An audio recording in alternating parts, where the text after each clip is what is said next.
At Windsor Castle tonight, a moment when history pivoted towards the future and offered the imagery of the unprecedented. A former IRA commander, Martin McGuinness, chatting to the Prime Ministers of Britain and Ireland at the Queen's banquet. He was among the figures from politics and public life who heard Her Majesty speak of the pain of the victims of terrorism, including in her own family, but also of the need to move forward. We who inhabit these islands should live together as neighbours and friends, respectful of each other's nationhood, sovereignty and traditions.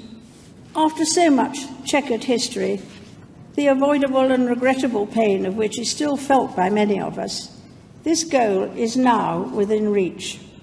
But there is a balance to be struck between looking back at what has happened and cannot be changed, and looking forward to what could happen if we have the will and determination to shape it. From the outset, the formality of the state occasion infused with an atmosphere of genuine warmth. Though the Irish anthem harks back to the days of revolution against the Crown, there were none of the darker shadows of history,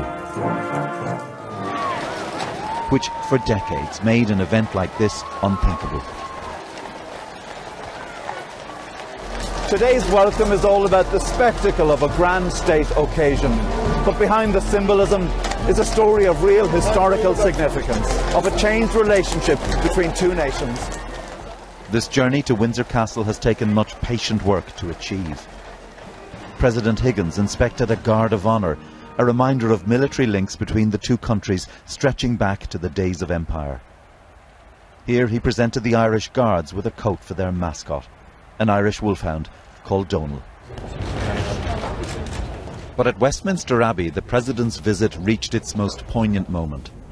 At the tomb of the unknown soldier, he paid tribute to Britain's war dead, among them many thousands of Irishmen. And then a gesture of remembrance for a victim of a more recent conflict, the plaque to the Queen's cousin, Lord Louis Mountbatten, murdered by the IRA. From Abbey to Palace of Westminster, where the President, whose own father fought for Irish freedom, addressed both Houses of Parliament. The journey, then, of our shared British-Irish relationship towards that freedom has progressed from the doubting eyes of estrangement to the trusting eyes of partnership, and in recent years to the welcoming eyes of friendship.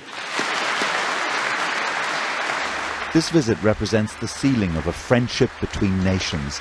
The larger question is whether what happens here will make a lasting peace in Northern Ireland more likely.